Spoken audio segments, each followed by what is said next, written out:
Cette émission est une production de la télévision régionale des Moulins.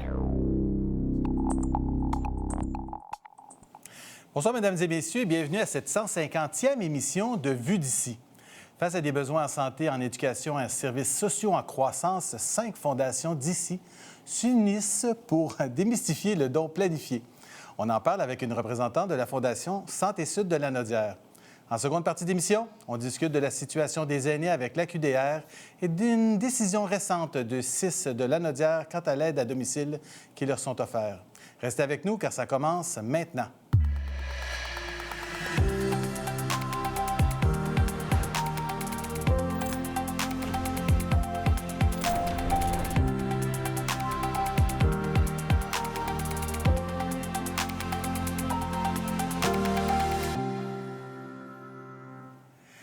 Plusieurs citoyens souhaitent redonner à leur communauté sans toujours connaître le moyen pour le faire. Dans ce contexte, un geste porteur d'impact pour l'avenir collectif existe, le don planifié.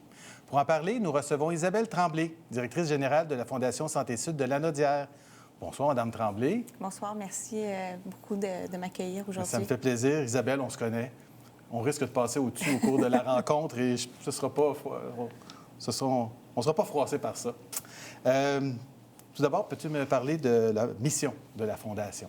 Donc, la Fondation Santé Sud de Lanaudière, c'est une fondation qui vient soutenir des initiatives en santé et services sociaux pour l'ensemble des établissements dans le sud de Lanaudière, dans les CLSC, CHSLD, l'hôpital Pierre-le-Gardeur aussi. Mm-hmm.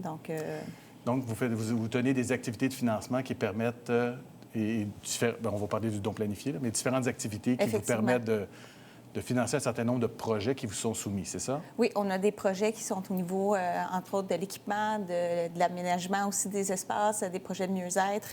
Et on a une diversité au niveau là, de méthodes pour aller chercher le financement, dont des activités de collecte de fonds. Il y a également une campagne annuelle qu'on fait à chaque année. Puis, il y a aussi les dons planifiés qui sont une source là, importante pour un organisme comme le nôtre au niveau, surtout de la pérennisation de la mission. Parce qu'actuellement, on vit beaucoup avec les activités, puis certaines activités que vous menez.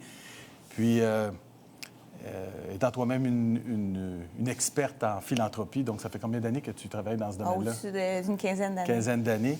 Puis, à ton arrivée à la Fondation, tu as rapidement réalisé que c'était un élément qui était peut-être sous-utilisé, puis sous-estimé, sous-utilisé. Absolument. Puis je pense que de plus en plus, les gens sont curieux par rapport à la philanthropie, la manière de donner. Mm-hmm. C'est évident aussi le pourquoi les gens veulent donner. Donc souvent, c'est qu'ils ont été touchés par une situation à l'hôpital. Ils veulent aussi laisser leur trace. Ils veulent léguer quelque chose.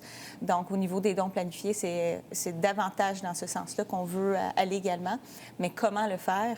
Donc à ce moment-là, il y a différentes méthodes au niveau du don planifié là, qu'on peut décortiquer selon sa planification, sa stratégie de planification financière ou successorale. Ça existe déjà beaucoup dans les milieux plus anglophones, je pense, dans les hôpitaux anglophones. Je pense que ça existe déjà, c'est bien ancré. Est-ce que c'est un type de don qui est en croissance dans les hôpitaux à travers le Québec? C'est nécessaire, c'est vraiment nécessaire. Également, dans les prochaines années, on va vivre un transfert générationnel significatif avec les baby boomers. Donc, ça va être très important pour les organismes d'être capables d'accueillir aussi ces opportunités-là, d'accueillir des dons, entre autres. Là. Donc, dans le secteur de l'éducation, dans le secteur entre autres, je fais une association, là, on va en parler tout à l'heure. Oui. Mm-hmm. Donc, il y a Centraide Lanaudière, il y a Philanthropie de Lanaudière. Donc, c'est tous des différents types de missions, donc pas uniquement au niveau de la santé, mais au niveau aussi d'éducation. C'est important aussi de pouvoir accepter des dons planifiés. Puis se retrouver sous un parapluie qui vous permette de mousser ce type de philanthropie. Est-ce que comment ça répond aux besoins, plus précisément, de financement de votre organisation? C'est quoi les objectifs par rapport au pourcentage de ce que ça peut représenter? Là, actuellement, ça ne doit pas représenter beaucoup, j'imagine. C'est toujours surprenant parce que c'est des choses qui sont un peu imprévisibles. C'est sûr qu'on demande à ce que les gens mentionnent leur intention auprès des organismes. C'est toujours plus facile pour nous par la suite d'avoir une vision à plus long terme, de vraiment voir, OK, il y a des équipements plus tard qu'on va pouvoir acheter ou au niveau, par exemple, du cégep de Lanaudière, c'est de dire, OK, il y a des bourses aussi qu'on va pouvoir mettre en place. Donc, c'est vraiment de structurer. C'est vraiment une vision à long terme lorsqu'on on parle de dons planifiés pour les organismes. Puis, comment ça fonctionne en règle générale, là? Quelqu'un qui veut faire un don, comment ça marche? Donc, à ce moment-là, on a besoin de plusieurs personnes autour de nous. Là. Ça peut être notre fiscaliste, ça peut être notre comptable, notre planificateur financier. Donc, c'est vraiment de voir avec des spécialistes quels sont les avantages qui sont vraiment propres. À ça. C'est ça. Puis propres aussi à ta situation financière. Puis aussi, bien, tout dépendamment, il y a des jeunes aussi qui peuvent avoir accès aussi à faire un don planifié parce que leur état de santé, par exemple, est bonne. Puis ils veulent souscrire à une police d'assurance puis la donner la donner à un organisme. Donc, à ce moment-là, ça peut être profitable, surtout si ils n'ont pas beaucoup de liquidité, par exemple, ou qu'ils n'ont pas beaucoup d'actifs. Donc, ça, c'est un des champs, entre autres. Là. Donc, c'est un de ceux qu'on connaît le plus. Donc, oui, il y a le testament, il y a le don par assurance-vie, mais il y a aussi les dons par action cotés en bourse également, qui permettent d'éliminer l'impôt sur les gains en capital. Donc, ça peut être intéressant. A posteriori, là, oui, donc au décès?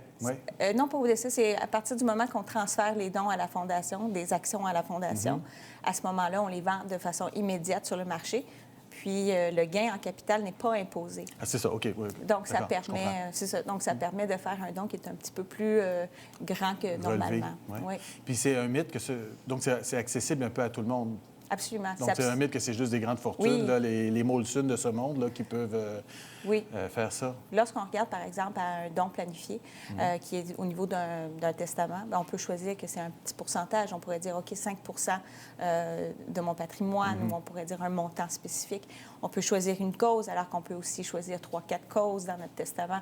Donc, c'est pas réservé aux grandes fortunes. Là, Puis même dans votre mission à la Fondation, vous pouvez orienter ces dons-là. Là. Donc, en cardiologie, pédiatrie, en CLSC, soins à domicile, il y a toutes ces possibilités-là de dédier. Dans certains cas, il y a des dons qu'on peut dédier. C'est pas généralisé, mais on peut quand même. Oui. C'est ça. Puis, il y a aussi des méthodes qu'on peut faire aussi, créer des fonds de dotation qui nous permettent d'avoir, par exemple, le don qui est capitalisé de façon perpétuelle, puis les intérêts sont par la suite utilisés pour les programmes, pour l'achat d'équipements. Dans le cas, par exemple, de Cégep, ça peut être encore une fois au niveau des bourses. Donc, au niveau du tissu social, là, c'est important de pouvoir accepter des dons planifiés. Les dons de cet ordre-là. Tantôt, tu me mentionnais, donc on peut penser à ça dès qu'on est plus jeune. Là. Il n'y a pas de... Il n'y a pas d'âge en réalité. Généralement, les gens, ils pensent un peu plus tard, j'imagine, dans leur période de vie. C'est plus naturel d'y penser qu'on est plus vieux, puis on voit ce qui est en arrière, puis ce qui nous reste en avant. C'est typiquement comme ça. On a vu ce qui se passe en arrière et on regarde ce qui reste en avant. Là, Mais aujourd'hui, il y a quand même une espèce de culture... il y a une culture de curiosité financière qui se fait très, très tôt. Les gens commencent à s'informer, ils écoutent des balados sur la fiscalité, ils sont en train de faire des lectures sur la gestion de patrimoine avant même l'âge de 70 ans. Donc, ça peut être très, très stratégique de faire des dons planifiés. OK. Puis, généralement, les notaires, les comptables et tout ça, les planificateurs financiers ont ces connaissances-là de base là, pour être capable de conseiller les gens. Oui, mais c'est pas tout le monde qui le connaît. C'est pas quelque chose qui c'est pas dans leur formation de base. Donc, c'est une des raisons pour laquelle nous, on organise une formation. Peux-tu m'en parler on va peut-être revenir Il y a une alliance régionale dont vous avez travaillé, vous êtes plusieurs à... Tu l'as évoqué tantôt, là, à réfléchir sur le don planifié. Peux-tu me parler un petit peu des associations? Oui, bien, je vais vous parler puis de la formation ensuite. On est 5 fondations qui est de la région de la Naudière qui avons décidé de vraiment collaborer ensemble. Donc, il y a la Fondation pour la santé du nord de la Naudière, la Fondation Santé Sud de la Naudière, où je suis directrice générale. Il y a Philanthropie la Naudière, Centrale de la Naudière et la Fondation du Cégep de la Naudière. Donc, on parle ici d'une collaboration régionale qui réunit la santé, l'éducation, le développement social, la lutte contre la pauvreté, tout ça pour soutenir vraiment l'avenir de notre région. Donc, il ne s'agit pas d'une compétition entre organismes, vraiment, là, c'est une démarche qui est collaborative d'éducation. Puis, on veut surtout inviter les gens à venir s'informer. Donc, quand je vous parlais là, justement de la culture de curiosité, bien, ça s'inscrit dans ce contexte-là. Et c'est pas une structure formelle, là. Donc, dans le fond, c'est un peu informel. C'est plus un comité là, qui pousse ça de chaque côté. Donc, du côté de la Fondation Sud, tu fais ce mouvement-là, mais les autres vont pas arriver dans Donc, on a tous nos propres petits comités, puis nos réseaux. Mais là, c'est vraiment une alliance au niveau de formation plus structurée. Là, la formation du 11 mars prochain qu'on organise, c'est une formation qu'on va avoir des spécialistes. Donc, on va avoir une planificatrice financière, c'est ça, je disais, Chantal Thomas, exactement. Chantal Thomas, planificatrice. Félix Poitras, un conseiller en sécurité financière. Puis Maître Anne-Marie Lachapelle, une notaire. Donc, dans le fond, faites le tour, là. Oui, puis ce qui est intéressant avec la formule, c'est que c'est pas une conférence, c'est une pédagogie par panel. Donc, un panel, c'est intéressant parce qu'on a justement, on peut poser différentes questions. C'est vraiment, on fait le tour de table par rapport à une question qu'on pourrait soulever. On a Chantal qui est experte au niveau des avantages fiscaux, Félix au niveau des dons par assurance vie, puis la notaire, évidemment, au niveau des dons par testament et tout ce qui est au niveau successoral. L'objectif vraiment de la discussion qu'on va avoir, ça va être briser les mythes. C'est quoi les avantages fiscaux, les protections aussi des différents de nos héritiers. Comment est-ce qu'on conjugue avec nos héritiers en même temps qu'une cause? On ne veut pas nécessairement les priver, mais il y a moyen, sans les priver, d'être capable de C'est pas incompatible. Exactement. Donc, la pédagogie aussi en panel, ça nous permet d'avoir une seule dimension en même temps. Puis souvent, quand on décide dans un testament, il va y avoir des impacts fiscaux. Et quand on parle de fiscalement parlant, bien, il y a des impacts aussi au niveau successoral. Donc, on invite aussi les gens dans cette formation-là à venir, par exemple, avec leur professionnel. Donc, si, par exemple, ils peuvent inviter leur... comme une double formation, là. Donc, la personne qui est planificateur financier et qui ne connaît pas vraiment ça pourrait venir y gagner une expertise qu'il n'a pas en ce moment. Puis aussi, de la même façon, là, que s'il y a des experts qui sont intéressés, bien, qu'ils viennent avec un de leurs clients, ça ouvre vraiment la discussion. Ça crée vraiment un lien de confiance puis humain.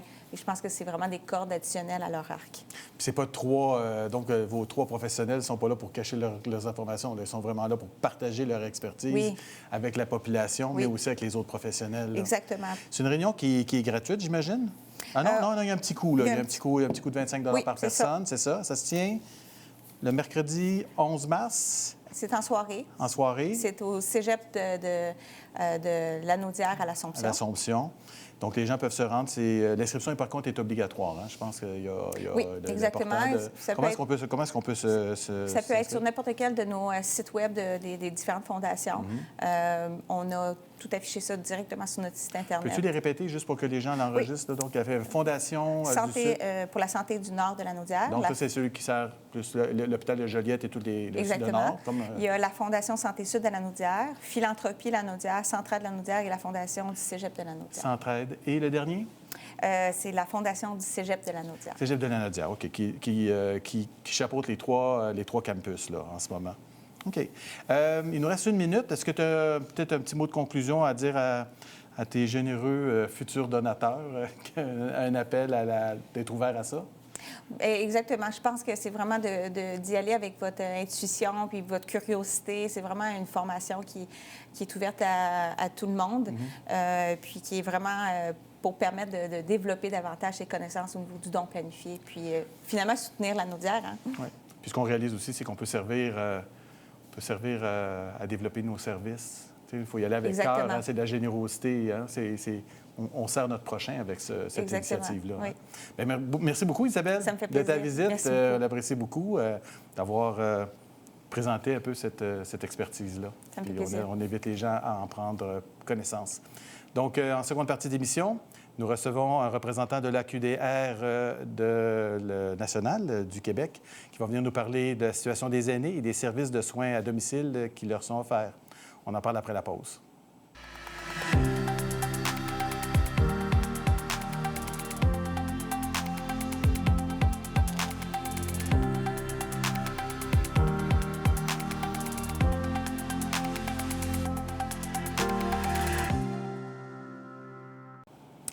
L'Association québécoise de défense des droits des retraités et des pré-retraités est bien au fait des enjeux qui touchent les personnes aînées. Pour nous en parler, on a le privilège de recevoir aujourd'hui Pierre Lynch, qui est le président national de l'organisation. Bonsoir, M. Lynch. Bien, bonsoir, puis merci pour l'invitation. Bien, ça nous fait plaisir. Toute la réalité des personnes aînées, avec le vieillissement de la population, nous intéresse particulièrement. Mes cheveux gris le démontrent un peu également. Donc, on est heureux que vous puissiez ici nous en parler. Donc, en premier lieu, peut-être juste de nous parler, qu'est-ce que le QDR? Bien, la QDR, c'est une organisation qui fait la défense collective des droits dans tous les domaines, que ce soit au niveau politique, au niveau social, au niveau économique. Donc, on touche toutes les facettes, parce qu'un aîné, ça a plusieurs facettes. Oui. Donc, on touche toutes les facettes de l'aîné, mais on en fait une défense collective des droits. Ça veut dire qu'on fait beaucoup de représentations, on fait beaucoup de discussions avec les décideurs publics et ainsi de suite. Pour faire avancer les causes qui les touchent particulièrement. Bien, pour défendre les droits actuels, puis probablement en définir des nouveaux. Oui, effectivement. Vous, ça fait longtemps que vous êtes auprès de l'organisme? Je suis avec l'organisme depuis 2010. Depuis 2010. Puis président national depuis? Président national depuis 2020. Depuis 2020, donc en même temps que la COVID. Tout à fait. Où il y a eu des grands enjeux touchant les aînés, entre autres. Oui, on en a eu pour notre argent pendant ce temps-là. Puis, de quelle façon vous jugez que la situation des aînés est préoccupante actuellement? Bien, elle est très préoccupante parce que c'est comme une triple tempête. On a la tempête, là, au niveau du logement, avec une augmentation faramineuse du coût des logements, avec l'inflation au niveau de l'alimentation. On a des problématiques au niveau des revenus. 40 de nos aînés ne vivent qu'avec les revenus de pension fédéraux, la sécurité de vieillesse, puis le supplément de revenus garanti. Alors, 40 là, ça représente à peu près là, de 65 ans et plus, tout près entre 700 et 800 000 personnes. C'est beaucoup. Ce qui est colossal. Oui, tout à fait. Puis c'est des gens qui ont donné toute leur vie, qui ont contribué toute leur vie au niveau économique, au niveau social. Ils ont élevé des familles, ils ont élevé tout ça, puis ils se ramassent du jour au lendemain dans des situations précaires, là. Puis dans la majorité des cas, ce sont des gens qui ont travaillé à des endroits où il y avait un fonds de retraite sans contribution d'employeur. Alors ça aide pas. Tu arrives avec la moitié de ton pactole au niveau de la retraite. Puis dites-moi, récemment ici, dans la région, on a un peu abordé la question. C'est toujours un peu délicat, là, parce que vous êtes au niveau national, puis les enjeux locaux ne sont pas toujours évidents. Mais il y a eu une décision du CIS d'octroyer le contrat de soins à domicile à une entreprise privée versus des coopératives d'aide à domicile, ce qui crée ici localement quand même un certain nombre de remous, là, parce qu'il y a quand même 400 personnes aînées qui sont desservies par ces deux coopératives. Puis là, ces deux coopératives-là, il y a 150 employés qui œuvrent dans ces coopératives-là. Comment vous regardez ça? Bon, je ne vais pas vous demander d'évaluer avec beaucoup de précision, là, mais comment vous voyez globalement cette situation? Bien, au niveau de l'OQDR, la position est simple. Là. Nous autres, on privilégie les groupes communautaires et les groupes d'économie sociale. OK? On l'a toujours fait et on continue à le soutenir.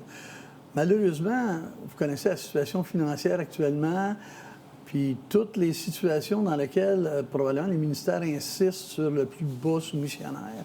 Ça ne veut pas nécessairement dire qu'on va avoir la qualité qu'on voudrait avoir dans les services ou qu'on a maintenu depuis ce temps avec les gens qui étaient déjà en place. Ce qui m'inquiète un peu aussi, c'est le sort des aînés qui vont recevoir les services. Est-ce que la qualité va y être? Ça m'inquiète un peu. Puis ce qui m'inquiète aussi, c'est que les économies sociales puis les groupes communautaires ont beaucoup de bénévoles. Puis 90 du bénévolat, il est fait par les aînés. À un certain moment donné, ça m'inquiète un peu, puis ça m'inquiète beaucoup. J'ai bien hâte d'avoir les commentaires du CIS par rapport à cette réaction-là, parce qu'il y a quand même beaucoup de réactions dans le milieu là, par rapport à ça. Puis il y a le choc aussi, de ces personnes aînées-là sont desservies par des travailleurs, des travailleuses qui sont dans ces coopératives-là. Puis on a beau parler d'une période de transition, mais ça reste que c'est un choc. Là, on s'habitue à faire rentrer quelqu'un chez soi, qu'on crée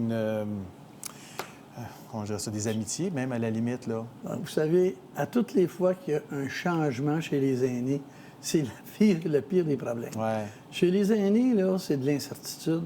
Tu crées de l'incertitude, c'est pas très bon pour la santé. Puis à l'âge qu'on est rendu, on n'a pas besoin de ça. Non, on n'a pas besoin de s'en priver. On n'a pas besoin de ça, effectivement. D'après vous, est-ce que ça rentre un peu en contradiction avec ce que le ministère pense, généralement? Parce qu'on a soutenu quand même beaucoup les coopératives dans la COVID et tout ça. Là, on a dit, ben là, on voit dans les CHSLD là, où il y avait plus de préposés aux bénéficiaires qui servaient moins d'aînés dans les services. Puis là, soudainement, 5, c'est trop, on va leur en donner 8, puis là, on coupe. Ça se vit entre autres à Laval, je pense, d'ailleurs. Là.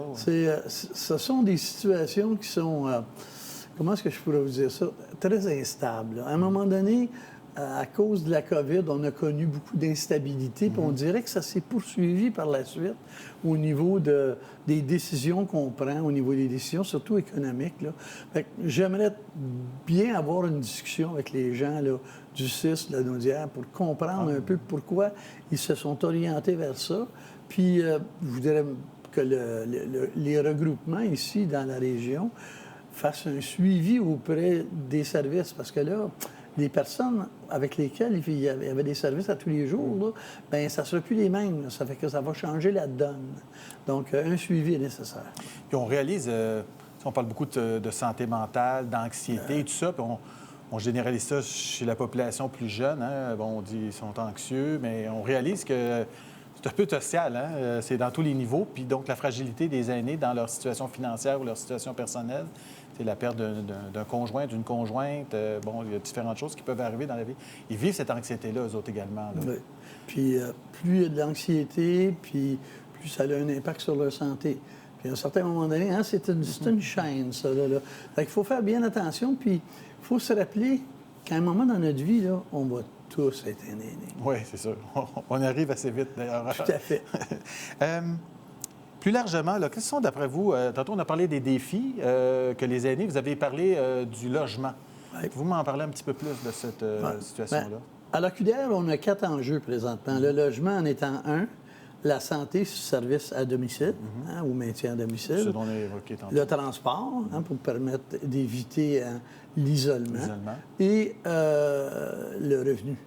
Puis le revenu, ça passait quasiment en premier parce que si tu n'as pas d'argent pour te payer tes services, tu ne peux pas te payer un bon logement. Puis si tu n'as pas de bon logement, tu ne pourras pas avoir des services à domicile. Fait que, présentement, là, comme je vous disais, il y a une tempête parfaite là, avec et l'inflation, et l'augmentation des coûts, et presque tous les événements qui touchent là, la vie de près ou de loin des aînés. Là. Puis de plus, bien, on est rendu quoi? 20-22 de la population qui a 65 ans et plus. En 2030, ça va être 25, puis ça va se maintenir jusqu'en 2071. On est en train de rentrer dans le mur, là, si on ne prend pas des mesures. Là. Puis ici, dans la région de la Naudière, puis en particulier, moi, je vous en ai évoqué un peu en pré-entrevue, là, le vieillissement de la population ici dans la MRC des Moulins va être accéléré. Là.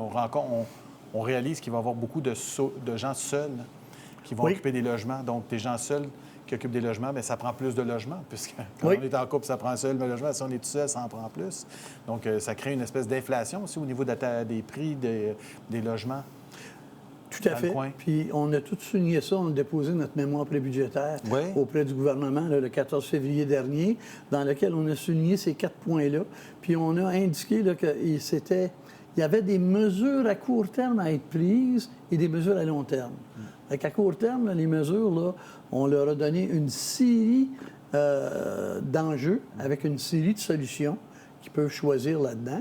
Puis au bout de la ligne, ça permettait soit d'augmenter les revenus des aînés, soit de réduire leurs dépenses, que ce soit dans le logement, que ce soit en santé, et ainsi de suite. Là. Donc, ils ont tout ça entre les mains. Maintenant, est-ce qu'il va y avoir le courage politique de mettre ces choses-là en place? Parce qu'au courant des 2 dernières élections, on a parlé beaucoup des aînés, mais j'ai pas vu beaucoup de réalisations. Oui, c'est ça. En d'autres mots, les bottines n'ont pas vraiment suivi les babines. C'est ça. On évoquait peut-être dans votre document ou dans la pré-entrevue que les aînés connaissent pas très bien leurs droits de contestation parce qu'il y a pas beaucoup, mais il y a de l'éviction, il y a une hausse fulgurante des prix des loyers. Est-ce que la QDR défend ça, forme même les aînés dans ce sens-là? Ouais, on fait 2 choses. On fait de l'éducation populaire pour faire connaître les droits principaux, comme là, présentement, c'est les droits au logement. Bien là, on est dans les renouvellements. Ils ont 3 choix. Hein? Ils peuvent dire oui, ils peuvent dire non, ou ils peuvent dire oui, mais je reste, mais il faut que je négocie. Alors, à un certain moment donné, il n'y a pas seulement que 2 choix, il y en a 3. Puis, de connaître les droits, il y a des exceptions maintenant à la règle où des gens ne peuvent pas se faire évincer quand ils ont plus de 65 ans. C'est une des positions peut-être que vous avez dû plaider pendant que vous étiez à votre position, que que les aînés soient mieux protégés. Là. Des gens qui vivent 15, 20 ans dans un logement, puis qui du jour au lendemain changent de propriétaire, puis qui décident de monter les loyers sous différents prétextes. Là. Donc, on a fait ça avec Mme Duranceau quand ouais, elle était à l'habitation. Et puis là, on est en train de faire d'autres choses. Là, j'étais avec le délégué politique là, de Mme Sonia Bélanger à matin. Au niveau de la santé, oui, c'est ça. Il y a d'autres choses qu'on est en train de faire là-dessus. Mais il faut que les aînés se mobilisent. Parce qu'à un moment donné, les politiciens, ce qu'ils nous disent, c'est qu'on comprend très bien la situation, mais il n'y a pas beaucoup de gens qui nous parlent directement de ça. Fait que, vous savez, nos parents qui sont encore, il y en a plusieurs qui sont présents, sont bien habitués à ne pas demander de l'aide. Ouais. Les autres, là, ils font leurs affaires. Fait que cette génération-là, on appelle ça la génération tranquille. La génération silencieuse qui absorbe les coups. Puis, c'est ça. Bien, c'est dommage, mais ces gens-là, ils ne parlent pas. Puis nous autres, bien, au contraire, on parle beaucoup, sauf que présentement, on ne semble pas être écouté correctement. Fait que la meilleure chose qui pourrait arriver, c'est de faire... Il y a peut-être une seule chose qui est bonne dans le système politique américain, là. Quand les gens ne sont pas contents, ils écrivent à leurs membres de représentants. Moi, j'aimerais ça, là, que les aînés, quand ils ne sont pas satisfaits d'un service, quand ils voient que leurs droits sont affectés, qu'ils ne se gênent pas pour appeler, écrire, envoyer un courriel à leur député. À s'exprimer, là, le faire savoir. Parce que le pouvoir gris, il s'exprime dans les bureaux de vote. Hein? Ouais. Ça, c'est reconnu. Hein? Il y a les gens plus âgés votent. Donc, il y a un pouvoir gris qui est important. Puis, il y a un pouvoir économique aussi qui est important. Là. Il y a des gens qui ont plus des problèmes financiers, mais il en reste quand même un certain lot qui ont un certain pouvoir financier, qui sont capables de peser sur le pouvoir politique pour les influencer. Oui. Okay. Puis, je suis content que vous ameniez le fait du pouvoir gris, parce que ça fait longtemps qu'on n'a pas parlé. Nous autres, on veut, au courant de la campagne électorale, là, justement, refaire le lien avec le pouvoir gris, puis faire comprendre aux aînés qui ont un pouvoir entre les mains, puis qui n'ont pas idée comment de pouvoir il y en a. Il y en a beaucoup. C'est ça. Ouais. Donc, on dit aux aînés qu'ils n'aient pas peur de s'exprimer. Exact. Qu'ils fassent valoir leurs droits. Oui. Puis la QDR est là pour ça. Tout à fait. Et son président également. On essaie. On essaie. Bien, je vous remercie beaucoup, M. Lynch, de votre visite. Ça fait plaisir. Puis de vous être exprimé sur différents sujets comme ça qui intéressent les aînés. Donc, en conclusion, merci. Donc, en conclusion de cette émission, je tiens à souligner la contribution de l'équipe de TVRM à Vue d'ici en cette 150e émission. La directrice générale Marie-Thérèse Brousseau, la recherchiste Solène Démétré, le réalisateur Axel Hadji et plusieurs vaillants bénévoles ici qui sont à la caméra et en régie et en studio. Et finalement, je vous remercie, vous, à la maison, de votre fidélité appréciée. Au plaisir de vous retrouver la semaine prochaine pour une nouvelle 151e édition de Vue d'ici.